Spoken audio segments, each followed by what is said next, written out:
with and met Wally Walker, like A legend. a legend. He sits by himself at practice. He's like, I'm walking around TW like I was all ACC, like I'm Ralph Sent. Like, Wally's there. Watched the practice, saw everything go down. Afterwards, my buddy got a couple shots up, which was fun. And Sean Singletary came to lunch with us that day. Amazing. So you follow through. That evening, we went to watch Stat, St. Anne Belfield. So Jason Williford, Greg Lyons, their sons are playing, and Chance Mallory. So we watched the second half of that game and saw those kids go off. After the game, Jason came back to the hotel where we stay, and he and his wife were on date night, Coach Jason Williford. And we're like, yo, we'll leave you alone. You have your date night. He's like, no, you got to sit with us. You sit with us. You sit with us. So we did that. And Carolina fans were coming in and out and the whole thing, which was great. The next morning, game day, right? Game day. We're planning the locker room access pregame thing at Ralph's house, Ralph's tap house. Yep. And I text Corey Alexander from breakfast at noon, obviously. And it's like an apparition. As I text him, Corey just happens to be airdropped into the area. And he comes over, meets everybody. We sit down. We sat and had breakfast with the kid Cormac Ryan's family, his parents, who I knew from playing basketball back in the day. Anyhow, we did the Ralph's house. Man, we had a bunch of LRA people show up. I'm not going to name names because I don't want to miss anybody, but it was just perfect. Greg Lyons was our Uber driver, his son Connor at Stat, and went to the game. I didn't even have tickets because my network wasn't working, my cell phone. We just walked in and we sat with Sue Foreman Saliba, Ethan Saliba's wife, and stood up top and saw everybody, and a bunch of friends came around.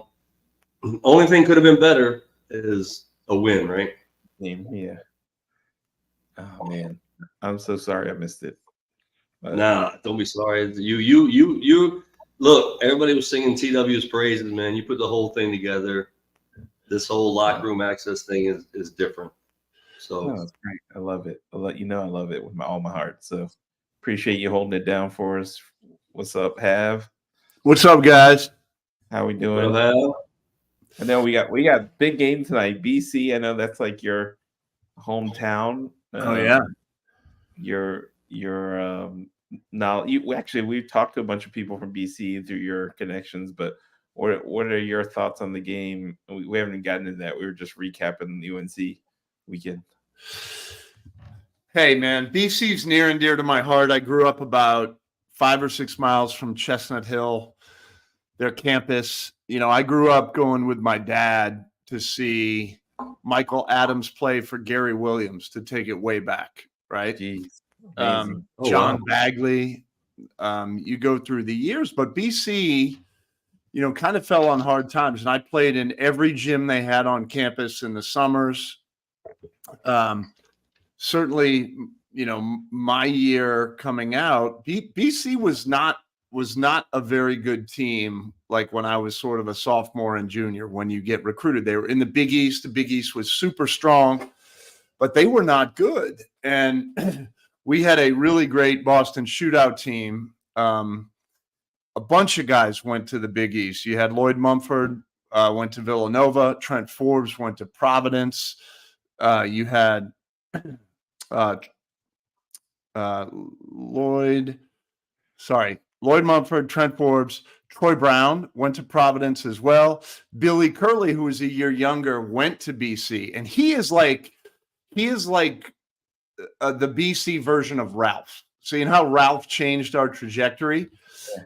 Billy went there, and they started getting some dudes all of a sudden. And if you remember, they knocked out Carolina in '93. Billy Curley on the cover of Sports Illustrated, I think, to get to Elite Eight. That's who I think of when I think of BC. Against Carolina, right? He had that great. Yeah. He was like just doing yes, mm-hmm.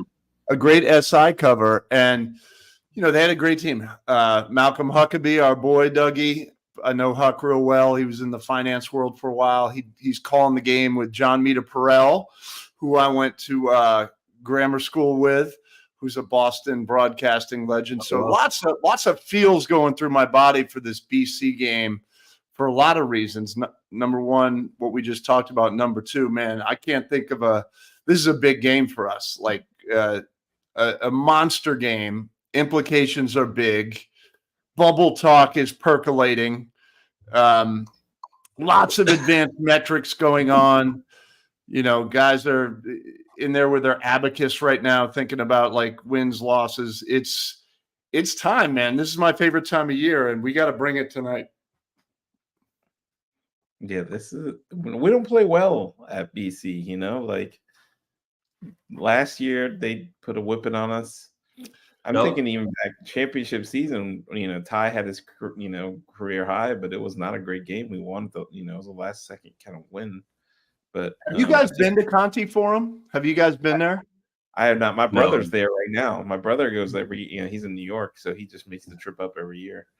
Every time. So it's unique in that it was designed for hockey. Okay, BC has a top 5 hockey team in the country every year. They're incredible this year as well.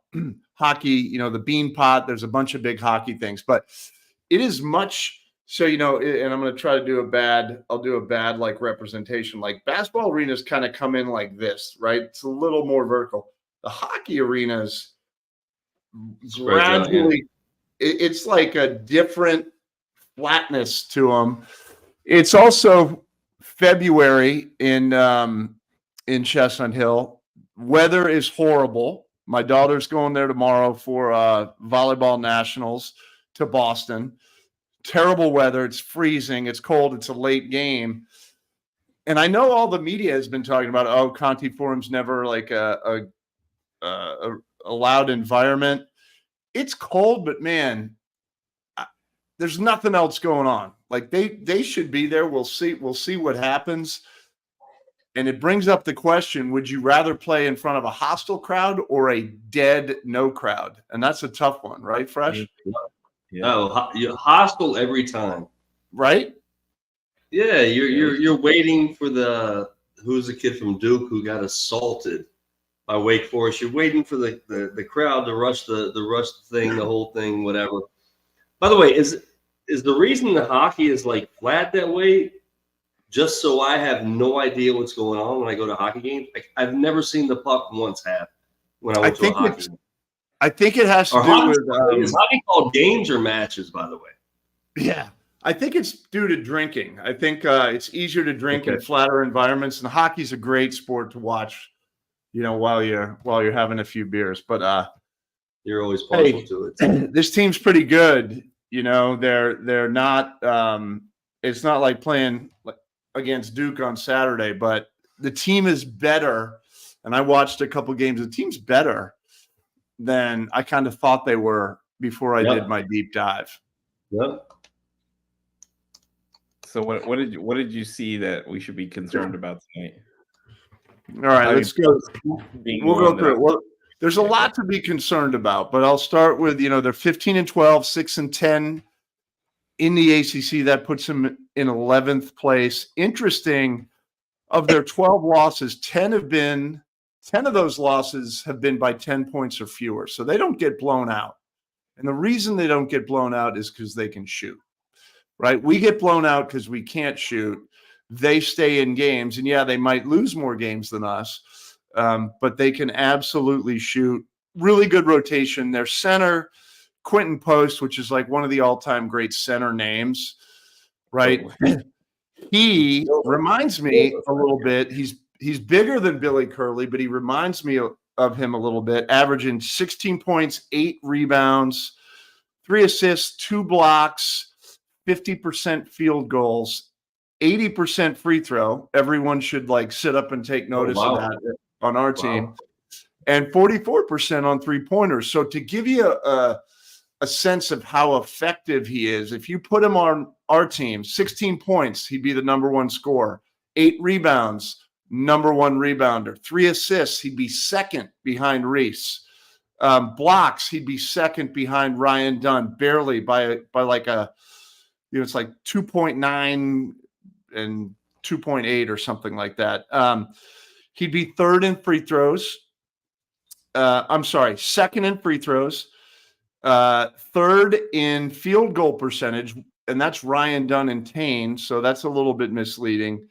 And then he'd be fourth on our team in three-pointers behind Tane, Groves, and IMAC, obviously. So this guy puts it together. Like he is a baller. And what I noticed when I watched the condensed games, and he's not real fleet of foot. He's kind of a throwback center.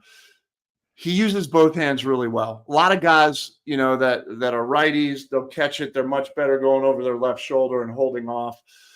He goes both sides, and he can shoot. He is a tough cover.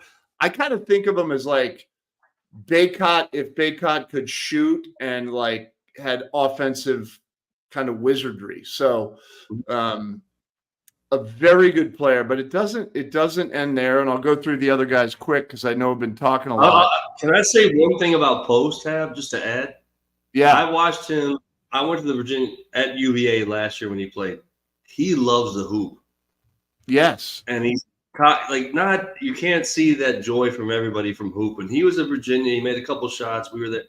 Boom, he's going nuts, and he loves to hoop, and it's a lost art in my mind. Go ahead. No doubt, he is a hooper for sure. Fresh, that's a good point. And they've got some other ones too. So they've got a guy, Devin McLaughlin. He's a sophomore forward. He gives you about 11 and 7 every night. A good player, similarly sized to like Minor, so you can see the big difference in size between him and like a post guy.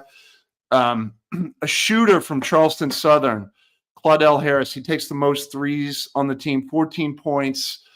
Very, very good, 38% from three. And then the biggest dude on the court, he looks like, he could go to like the Canadian Football League tomorrow, is Jaden Zachary. He's 6'3", 220, averages 12 and 5. Very good player. The guy, and you mentioned his parents, Fresh, earlier, Cormac Ryan's parents, the guy, there's a clone rolling around, Mason Madsen, who started the last 5 games for them.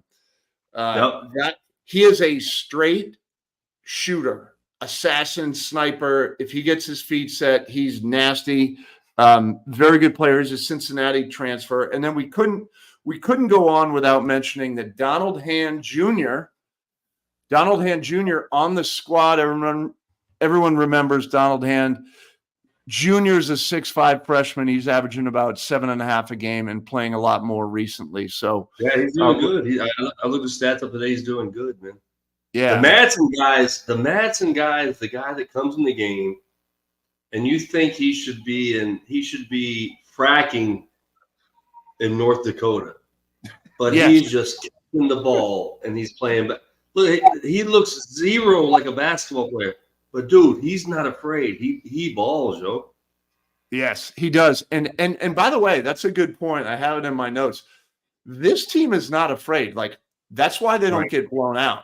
They look at us, and maybe in the privacy of their own homes, they might say, "Hey, Reese might be better than our point guard Zachary." But other than that, I think they think they're better. And they are not afraid of people. And yes, they've lost a bunch of games, 2 in a row, Florida State, NC State, most recently, but they're not getting blown out and they are not afraid. So we have to be on point tonight. Are you wearing a soccer jersey, by the way? No, this is an authentic 1970, straight out of my dad's closet, old school Adidas Run DMC sweatsuit. That's 100% a Ronaldo jersey, bro. So you're trying to front like you don't like soccer, but I get it. No. I would tell you, this is an authentic old school Hondo from back in the day. Amazing. Yeah, wow. It's a little tight around the midriff. A few questions like this, Jim and WFS2. Why do they have so many losses? They sound like a great team. What's the deal? They can't. They don't have a point guard. Easy question. WFS who they do not have a real point guard. They don't. So Reese should have his way today. That's what you're saying. Reese will have his way today. Thanks, Okay. TW. I like it. I mean, that from the feedback I've gotten, when BC isn't great, the fan base is pretty weak. So I'm expecting more of what Have said, the former of what Have said, which is quiet crickets in the crowd, which I don't think bodes well for us. I think you look at our record. Yeah, on you the want road. the energy. Yeah, you probably For want sure. the energy. You want these guys motivated. But this is like trap game central, right? Between Carolina and Duke on the road, weak crowd. We really need this win. I'm scared to think what happens if we don't get this win. So I'm not even gonna, ponder what the potential. But we need a win today for sure. We got it. One more fun fact. I'm just looking at my notes. Earl Grant's in his I think his fourth season at BC. Third. Back in the day when they were doing that coaching search, and I cannot confirm this, but there was a lot of rumors in the Boston press that Jason Williford was considering that job back in the day, which I think would have been that's an ACC head coaching job, and I'm glad he didn't leave. But I think it came down to those two, anecdotally. And can we just shout out Donald Hand too? That's an often forgotten name in Virginia history. Yeah. Sure. I mean, we didn't have great years. He kind of had to carry the torch, but he was something else. He could score. I mean, he was like kind of a combo guard before that was even a term. He had to run. He had to do it all for us. He had some big performance. I mean, you look at Virginia's record book in terms of points per game records. His name's all over the place. He's had some. What year was that, T-Dub? He was 98 to 2001. So I actually overlapped a couple of years. Yeah, he's the beginning of the Gillen era. He was our guy. He was the one that kind of led the torch there for Pete. And if anybody can tell me what city he's from in New Jersey, you get a big shout out. Ooh, that's a good one. I have no idea. Patterson, New Jersey. I was going to say, Mark, do you remember of course he does. Marky? Yeah, I was going to say, Mark, do you remember him coming up? I'm not going to Patterson. Is Patterson rough? It's one of the sneakiest big. Have you seen big small cities in New Jersey? If there's a really rough parts of Patterson, yeah. Yep. Really good players that come out of Patterson, Jersey. Yeah. Tim Thomas players. That's where Tim Thomas. The other one. That's right. High level AAU program with Tim Thomas was a great player. Hey, did you guys talk about BC a little bit and talk about the forward that can shoot it post? Yeah, we went through the breakdown. Are you talking about Madsen? Yeah. Yeah, Doug called him a North Dakota fracker who can just shoot, which is accurate. I always get nervous for UVA going into it with a forward or with a center that can shoot. Yeah. Right. And so this kid Post can really shoot it. He's a good player. I saw him play against Syracuse early on. He would lead our team, Mark. We went through it. He would lead our team in like 6 of 9 categories. If he were on like just scoring, rebounding, 3-point, assists, blocks, like he puts up numbers and he's giant, right? He's 7 feet something. He's a senior. He's been around the block. So very, very good player.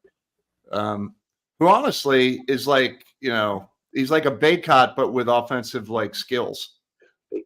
Am I the only one? We could talk about that some other time, I guess. But I'm not a huge Baycott fan, especially after, having kids on campus that are probably 10 or 12 years old and being there forever. You would think he would be more productive. But maybe I'm missing it. But Post, I agree with you on Post. He's heck of a talent. Yeah, word that Groves got the start today over Rody.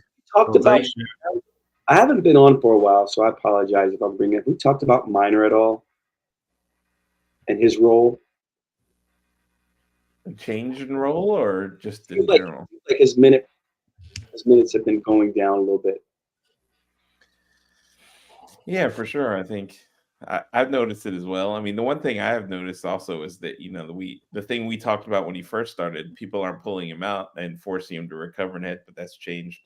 I think a lot of times they're pulling him out. He's got to be a little quicker to recover, and he's not necessarily doing it. But he's still when he's in position, he's really effective down low. He's just a big body. But yeah, I've definitely noticed a drop off. I don't know why that would be the case. I don't know if Fresh or have thoughts on why he's not playing consistent minutes all the time. It's got to be matchup driven, but Well, there's been some matchup stuff. He's also had some foul trouble, but there is a direct correlation between us like going on a bad streak and him playing less for sure. And I think that's what Mark is getting at. Look, he's undersized, right? He's going to be playing a guy that's like 5 inches bigger than him tonight. He does a good job. He battles, but he's about the same size as Jaden Gardner. So we talk about him as a 5. He's not a 5. He's just down there battling and playing hard. I like his effort. Sometimes that effort leads to foul trouble, and we all know what happens when you get 2 in the first half, and that's happened to him a couple times the last few games. But by the way, it's something I never would have predicted. He was our best big man under the basket against Carolina. He's low key crafty under the basket, and not like Jaden Gardner fading away, making shots. He just does this, and goes. He had 12 points right against Carolina, I think. Yeah, among the trees. That's impressive.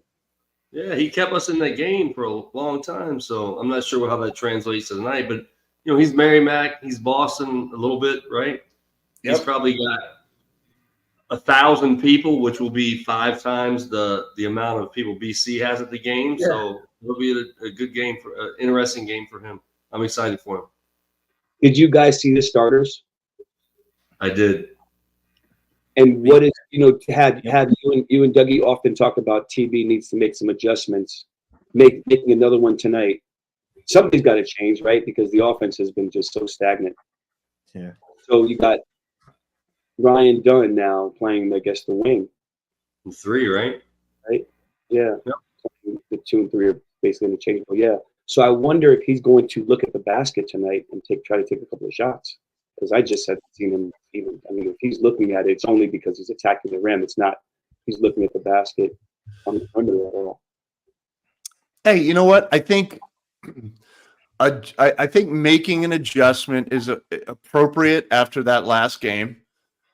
I kind of thought it would be this adjustment. I thought maybe we might see, and Fresh and I talked about it, maybe see Elijah getting a first start, but I think that would be too big of a departure for Tony. I think this is a lineup he started before. He feels comfortable there. It'll be interesting to see who's kind of the first guy off the bench for the Who's in the backcourt, whether we see Rhodey come in or Elijah or Dante. I'm going to be looking at that, but possibly Tate. Ryan's asking Eli's minutes over and under 20 minutes. What are you taking, over or under? Under. No, Ryan's smart. It's going to be exactly 20. All right, so I'll take under on that. Under? His career high is 19, right? I think his career high is 19 minutes. So I'll take the under, but I do think he's going to play a lot. And that's really, I think, what we're all getting at here. Can I tell you guys something that's funny, man? And again, I get it. I knew Elijah and the whole thing.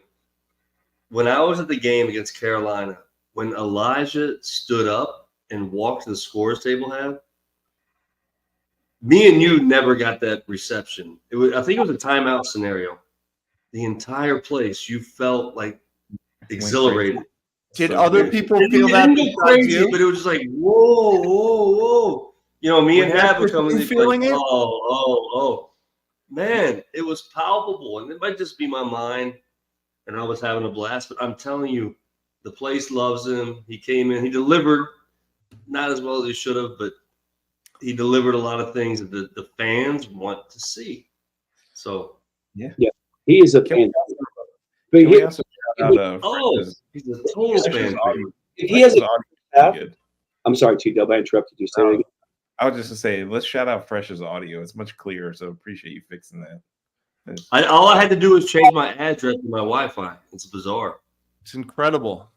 My address was 17 blocks away, and I was like, "What the?" Even Can I if we tell a lose quick by story? even if we lose by 30 tonight, your audio still makes tonight a win.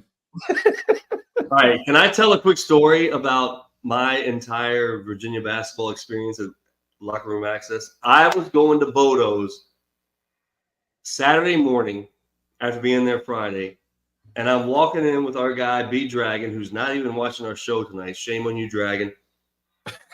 And a woman comes up to me, very sharp. She goes, I don't know if she said Fresh or Doug. Hey, Doug, I'm Reese Beekman's mom. I'm like, whoa. Like, I want an autograph. And she goes, it sounds like you have a new favorite player. Oh yeah. Gav, I can't win. I can't win. I grabbed her. I kissed her. I hugged her. I'm like, oh, you know why? Your son's a grown man now. He doesn't need me anymore. The young kids need me. What a treat, though. She was so sweet. So sweet. Julie, Miss Julie, man, it was awesome. That's what UVA is all about. Them. Are you gonna tell your story about how I got in trouble with the must-watch TV, or are we gonna keep that one off? We'll follow that up at the half. All right. At the half. We'll tease it for the half. Oh, we got 3 minutes. The point is, we love. Man, nobody understands how much we love all these kids. You were them. I was them. Marky's son. TW was beyond them. Looking up to him. We look up to him. We love him. Want to do well, but I can't help it. Hav was the funniest guy in the history of the University of Virginia. I only try to make him laugh, and if he doesn't, I go to bed sad. So. Oh man, Fresh, you always did a good job. All right, we got to get to predictions, T-Dub, right? Yeah, that's what I was just gonna say. We got a couple minutes left here. Well, you want to kick it off? I feel like maybe you should go last because you've done the most research here. Fresh, okay. You want to start? I start. Fresh? Yeah, you start. 60-59 UVA. We don't cover. We don't cover. All right, Mark. I'm going to say 55-51 Bulls. Mark is the best. I'm gonna try to reverse jinx this. I'm going BC. BC wins 55-54. I'm not happy about that, but I'm hoping that turns our luck because I always say Virginia wins. So all right. On you have. I'm predicting a game cancellation out of sub-zero temperatures. They just call the game because it's -8 up there or something. No, I think I'm going to reverse jinx. I think BC's going to get us. I think it's going to be 57-54. All right. We got a low scoring. A Boston homer back to his roots. Yep. All right. Appreciate it. Halftime. We all good for halftime? All good. I'm good. I'm in. All right. Let's do it. Goes. Let's go. Let's go get one.